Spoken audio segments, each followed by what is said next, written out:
Good day, everybody. Welcome to Resolve to Live Forward, the podcast. I'm John Morrow. We are going to pick up where we left off as I'm going through what now looks to be probably based upon the schedule I put together, a 6-month journey talking about the experience of personal grief. Before I go into the third installment of this April edition, I wanted to clarify something for you in case you didn't know it. I have learned in the almost 7 years since I watched my wife of almost 46 years pass away that grief is not just unique to death. I've said it before, but I want to stress it here as we open up right now because let me start my clock, by the way. I want to be sure that I'm tracking my time. I'm long-winded, so I do talk too much. Getting back to that, I want to stress grief is actually something that occurs through a number of events, and those events don't necessarily involve someone dying or something special dying.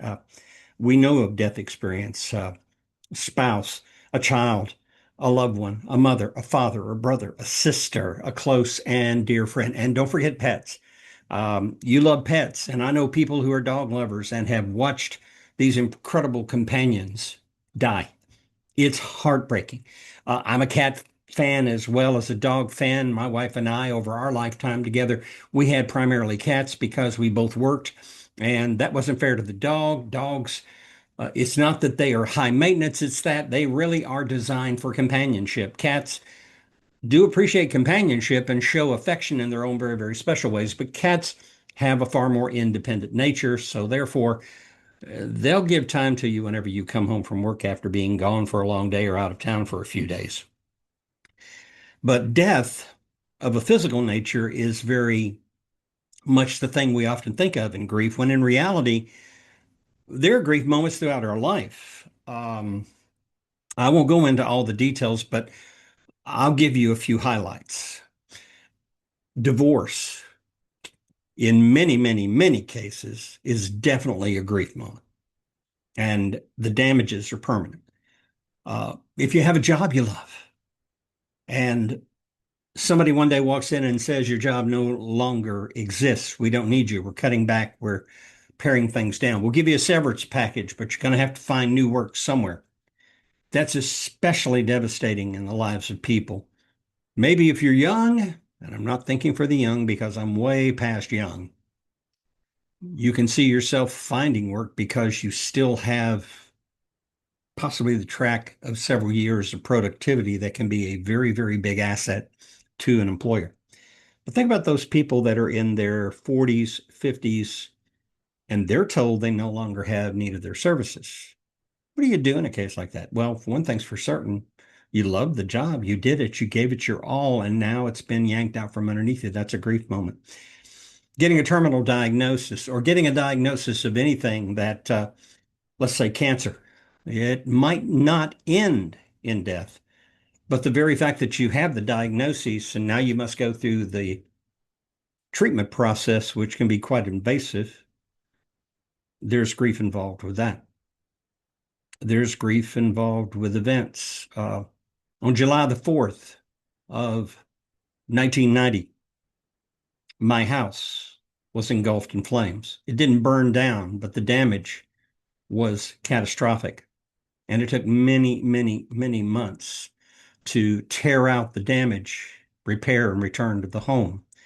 But during that experience, I remember the overwhelming grief and sorrow and anguish that I experienced. It's happened to you. And for everyone that I've talked about, there are 10, 15, 20, 100 other possibilities, maybe thousands of possibilities. It all depends upon who you are. So as I talk about grief and I talk about the effects of how do you move on, how do you live forward after you've had your devastating effect, please know that I'm not talking just to those of us who have watched a loved one die like I have. There are lots of grief moments. But I want to get back to the principal purpose of why I'm sharing this series of episodes with you. Today's episode does have a title. If you looked at it there on the Spotify site or in the Apple Store or in one of the other podcast platforms or even on the YouTube channel, It reads, Why People Say the Wrong Things and How to Handle It Without Losing Yourself. Let me repeat that again. Why People Say the Wrong Things and How to Handle It Without Losing Yourself. I'm going to begin with this setup, if you want to call it that. If you've ever gone through a major loss, check. You probably heard some things like this. Everything happens for a reason. I'm guilty. I've said that before. Or they might say something like they're in a better place. Here's one. You'll be okay. Here's one of the biggest lies. Time heals all wounds. No, no, and again, no. Emotional scars aren't just ugly and permanent. When you touch them, they still hurt, which is why here we are coming up in June of this year, 2026. It'll be 7 years since I watched my wife die. I'm not over it. I certainly didn't move past it. I've had to carry it. I've had to learn to live with it. Does it make it easier? No. I even have told people it's actually harder today than it was when it happened 7 years ago because there was a lot of rush of emotions and a lot of chemicals that my body was producing to help me with coping mechanism. When people say the things that they say, which I think they say with good intentions, you might smile, but inside you're thinking to yourself, that didn't help one bit. I got nothing out of that. Maybe you felt that way. Today, we're going to talk about why people will say the wrong things. And please know this is not condemnation proceedings. This is not finger pointing. Stuff happens. And more importantly, we're going to talk about how we learn to handle these things without losing ourselves in the process or going off and getting ballistic. Now, remember the conversation not long after the loss. I remembered, but I'm not going to talk about myself because what I've tried to do is I have tried not to recall things which have pulled me into a bad place or pulled me into a dark place. But think about it for a second. Who was it? You don't have to be specific, just be general. What did that person or persons say? And how did it make you feel inside versus how you reacted externally? Well, this is something that on the outside you would nod, perhaps, but on the inside, you thought to yourself, I don't think they get it. It's a misunderstanding. And that created something that, for me, I didn't expect distance. And I want to point something out. I've been guilty of it. I've been guilty of saying the same thing to a grieving person, and it created distance. And in some cases, up to this day, it's created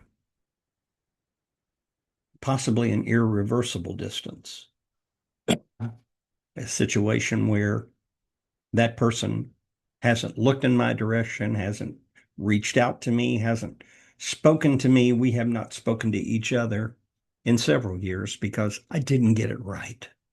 I said a lot of stuff and none of it helped one bit. And when that happens to you in your mind, you might say they just don't get it. They don't understand it. Well, here's some insights for you. I'm going to shift to my truth-telling aspect here. And insight number one, people speak from comfort, not from understanding.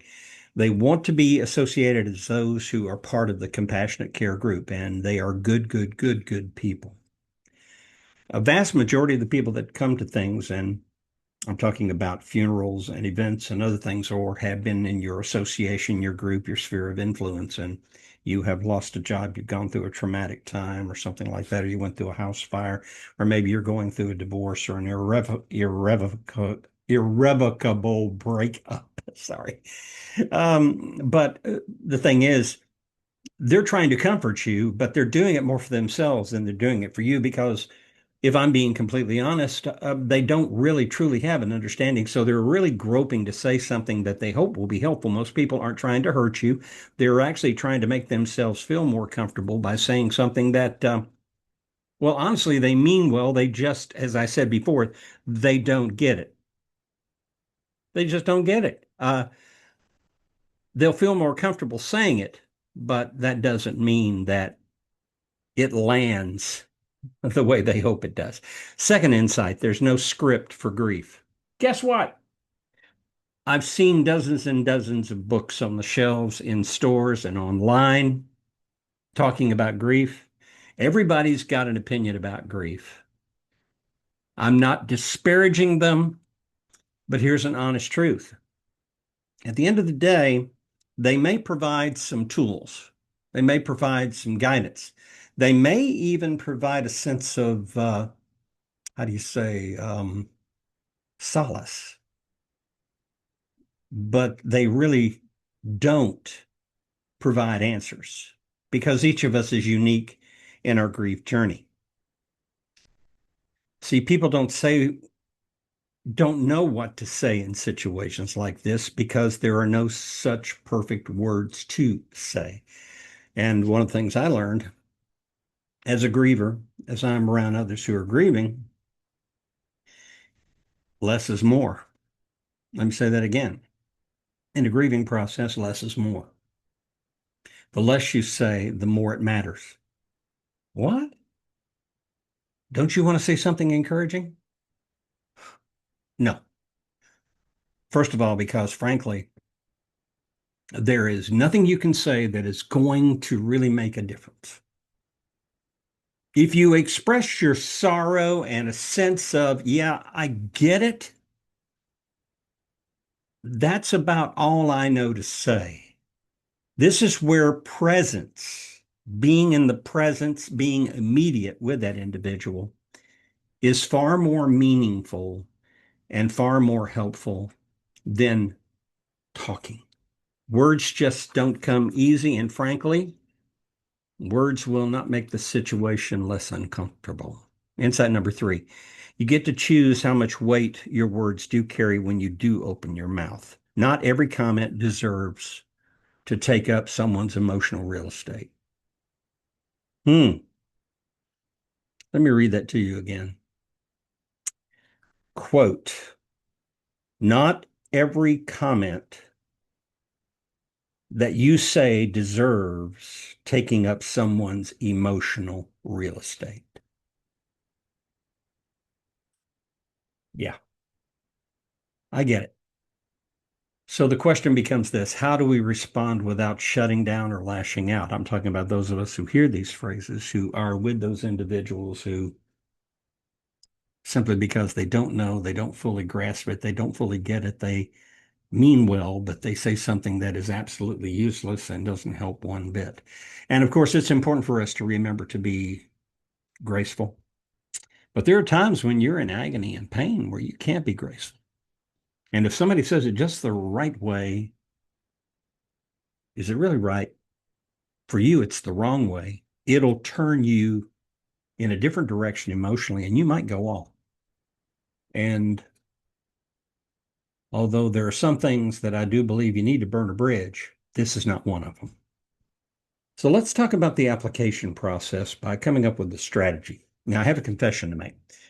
I I use ChatGPT and I typed into ChatGPT, and remember, this is a large language model, artificial intelligence bot, but its intention is to know and understand as much of you as possible. So the more you tell it about yourself, the more it draws not just from what you say, but it draws from the resources that are available because we are a highly digitally intense society. As a matter of fact, we're a highly digitally intense world. It's an international thing. So I typed in and I said, based upon these pieces of information I'm sharing with you, and here's my history, and I've also uploaded my book, which is the one entitled Resolve Your Blueprint for Intentional Success. and it has the story of the death event of my wife and the journey that I went through and my efforts to move forward. It also has uh, I dictated to it my TED Talk that I did at TEDx Lake Alfred back on February 21st of this year, 2026. And I talked about those breathtaking moments that took place in my life that were a signal that, yes, my wife is gone, but my life is still here and my life still has meaning and purpose. And these were those God winks that were happening in my life that let me know I need to be here because there are other people that are depending upon me. And by the very fact they're depending upon me, it's also blessing me and giving me meaningful purpose. But a strategy was important. So here's the strategy that the algorithm and I came up with. Number one, filter before you feel. Oh, wow. Wait a minute. Filter before you feel. Let's talk about that. Ask yourself this question. As you hear this, was that said with care? Even if it missed its mark, even if it came off as, ugh, did it hit its mark? Could you tell that it was meaningful? Because the truth is, intent, if it's good, is an opportunity for you to demonstrate grace, to make an expression that shows a degree of thanks. I'm glad you do care. Strategy number two, let your responses be simple but honest. Do you know people that you go to are going through a hard time? You say, "How you doing?" And they say, "I guess I'm fine." I don't think that's an honest answer. I know the pause is heavy, but think about it. You ask people, you can tell, you can look at their face, or you know that they've suffered an injury or something like that, or you've read and known they've gone through a divorce, or they've had an automobile accident, or they had a house fire, or they lost their job, all kinds of things. And you tell them, "How you doing?" Says, "I'll be okay." No, no, that's a cover up. So I'm saying to those of us who are going through a grief process, no matter what that happens to be, let's be honest. Let's use language like, "I appreciate what you're saying. This has turned out to be harder than I expected." If I'm being totally honest, some things are good and some things are not so good. If I'm being completely honest, there are bad days, and today is one of them. But you don't owe anyone a performance. It's not your opportunity to give a 5 minute elevator speech about your emotional welfare. The truth is, if you're like most people going through a grieving point, it's an uncomfortable place to be. You really don't want to talk about it at all because you can't trust your emotions, even if in terms of internally how you're going to respond to it. It's very easy for an individual that is brokenhearted, whose emotions have been shattered, to become physically uh, broken in expression through things like tears and crying and weeping and unable to talk, turn around, walk away, want to run away. So, in the strategy, keep it simple, but be honest. Keep it simple, be honest. And most importantly of all, don't hurt feelings. You can analyze enough based upon the first thing. You can filter it and you can tell if this feeling that they expressed to you was sincere and honest and was open. It shows up. We are not incapable of sensing the motives of people. People do mean well. The third strategy, I'm going to go ahead and share it with you. The third strategy says protect your emotional space. Now, here's what it said. It said it's okay to step away from conversations that are draining you of any sense of control. Here's a quote. You're healing. You're not hosting. You're healing. You're not hosting. That's a signature line, actually, if you ask me, because it goes back to that phrase I said earlier that people often tell you time heals all wounds. And that's a lie. Wounds heal. Physical wounds, for example, leave scars. I talked about that. But do you know that emotional scars which can't be seen except by us.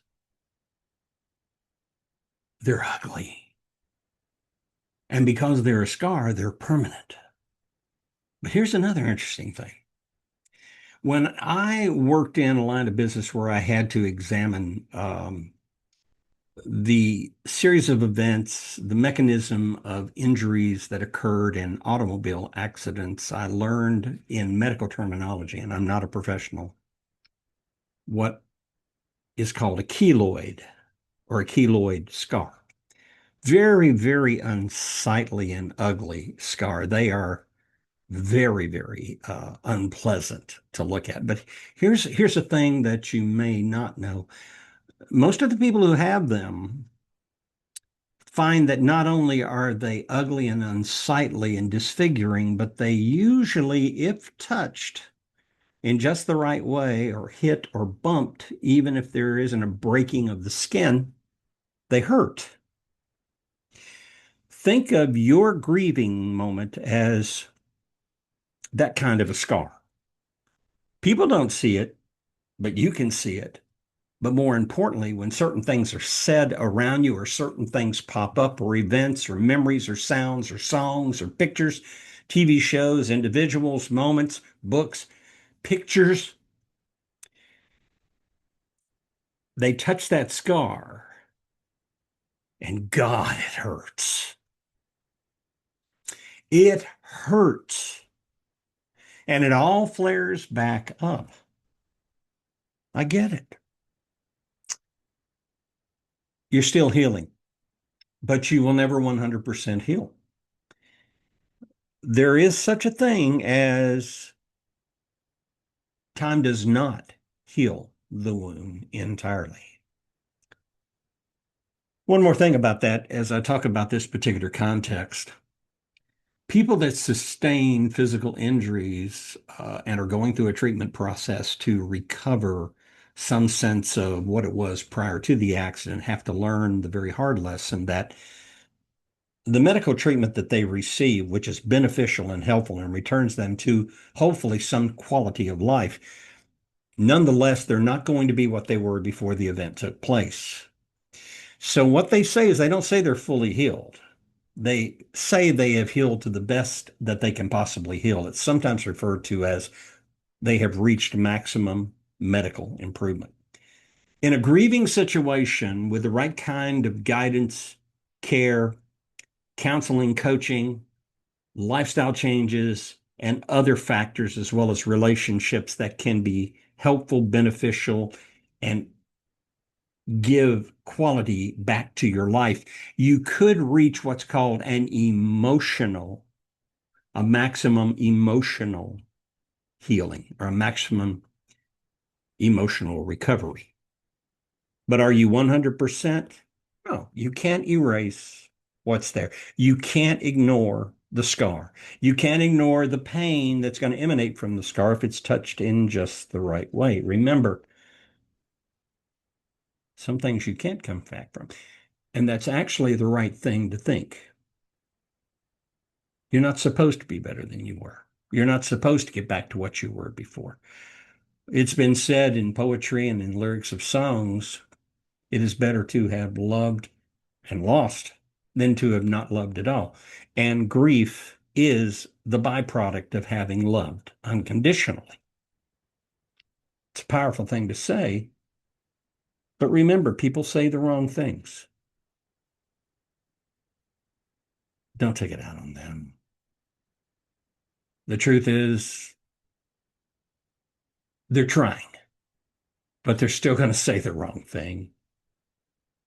Filter it. Show some grace. Realize they really are in being intentional about trying to be intentional towards you with as honest a heart as they can. But they're just not quite sure. They don't know what to say. Now, the day when they come to the place where they're in the same place you are and they've walked a mile in your shoes, they'll get it. And hopefully, if they are getting the kind of love and compassion and care and hope and encouragement and opportunities that will help them to feel like their life is meaningful and they have discovered that there is the ability to live forward with meaningfulness, they will themselves know what to say to those out there of you who may go through. And trust me, you may have experienced grief, but guess what? We don't get a pass from future possibilities. I know that as much as this event of grief has affected me, in truth, it's also been preparing me for perhaps something even more devastating. Now, that sounds dark and that sounds like a doomsday statement, but I think life is designed for two purposes: to let us experience joy and productivity and fulfillment and meaningfulness, and to have substance and things we can enjoy and have pleasure with. But life also equips us to be able to fight a good fight, and that for every battle we go through, or we fight the battle and we struggle and we take blows and everything, and we come out on the end and we've gotten through the battle, we need to realize that there's another one we're going to go into at some point down the road. And the battle that we came out of and survived and gained from, and at least learned some valuable lessons from, will be the tools that are going to help us to fight the next battle, because I'm almost certain that battle is going to be harder the next time around than it was when you experienced. So you are allowed to protect yourself as in terms of your peace of mind. And while you're protecting yourself and your peace of mind, you also are learning how to live again. I said in my YouTube talk at TEDx Lake Alfred that living forward is a choice. Living forward is definitely a choice. So here's the question I want you to consider as we close today's episode. What's something someone said to you that stayed with you longer than it should have? It just really nagged at you. It ate at you. And what would it look like if you finally decided to let it go? Hmm. That thing that's been nagging you, that was said to you while you were in a dark, deep, shattered, broken moment. And you said to yourself, why in the name of the Sam Hill did they say that to me? What would it look like if you decide to let it go? What it would look like if you decided to no longer let it occupy your emotional landscape? Can you completely forget it? No, but you can frame it. And in a future episode, I'll probably talk about framing, because I have found that the framing process, and I'm not going to go into a definition of it because our time is short, but in the framing process, basically speaking, you put things in perspective. It allows you to take the event, focus on it, and then in focusing on it, you pull all of the emotions out of it and you put it into a context where what is going on around you that gives your life colorful meaning and beauty and happiness. And is this really deserving of taking up emotional space in your head space, in your life space, in your overall living experience? I'm still working on aspects of that, but in the end, the truth of the matter is it has no benefit for you to continue to carry it and let it fester like an open sore that you're not treating with wound care. Get the care you need, get the help you need, get the guidance you need, get the support, the prayers, whatever it takes. Find that thing or that group or that person or that professional if necessary, and get your headspace in such a place where you can improve your coping mechanisms and be the one to not let people who sometimes just simply don't know how to say it the right way, don't let that turn you into something that you don't want to be in response to it. Thank you for joining me. A couple of quick facts for you here. The podcast that you are listening to is made available on a number of podcasting sites through the podcast hosting platform Buzzsprout. I highly recommend that site to those of you that are seriously seeking to begin to build a presence in the world of podcasting. And through Buzzsprout, I know that this podcast is not just heard on Spotify, but also on the Apple Store and probably another six or seven podcast platforms. I don't have the names here in front of me. I also currently put this podcast on my YouTube channel. And remember that I use the phrase resolve to live forward. The Resolve to Live Forward podcast. Resolving to live forward is also the information for the Gmail, but I'm John Morrow, and I do both communications and leadership coaching as well as some mindset coaching, where we share in the coaching process to help us move through a period of struggle. So if you want to reach me by Gmail, it's johnmorrowcoaching@gmail.com, johnmorrowcoaching@gmail.com. I have a YouTube channel. Just type in Resolve to Live Forward. And of course, don't forget to check out the podcast platforms as well. It's been my pleasure to talk to you today. And I thank you for the time. And by the grace of God, I'll look forward to being with you again at this time next week. So this is John Morrow closing by always saying what I like to say, and that is just simply, no matter what you do, no matter what happens in your life, no matter where you are at any moment, resolve. Make a definite, firm plan of action, but resolve always to live forward. Goodbye for now.